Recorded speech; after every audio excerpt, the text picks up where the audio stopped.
বিমানটি আজ সোমবার বেলা 1:06 উড্ডয়ন করেছিল। দুপুর 1:18 দুর্ঘটনাটি ঘটে। প্রত্যক্ষদর্শীদের বরাতে জানা গেছে, আকাশে কিছু সময় ওড়ার পরে নিয়ন্ত্রণ হারিয়ে নিচে পড়ে যায় বিমানটি।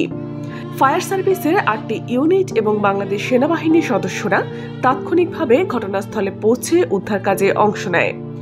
আইএসপিআর জানিয়েছে, বিমানটিতে পাইলট হিসেবে দায়িত্বে ছিলেন স্কোয়াড্রন লিডার তৌকির। মাইলস্টোন কলেজের ক্যান্টিনের ছাদে বিমানটি বিধ্বস্ত হয় বলে প্রাথমিকভাবে জানা গেছে। এই দুর্ঘটনার পেছনে কারণ কি তা এখনো নিশ্চিত নয়, তবে তদন্ত শুরু হয়েছে বলে জানানো হয়েছে আন্তঃবাহিনী জনসংযোগ পরিদপ্তর থেকে। গুরুত্বপূর্ণ আপডেট পেতে সঙ্গে থাকুন বিজিএন টিভি 24, সংবাদ যেখানে, বিশ্বস্ততা সেখানে।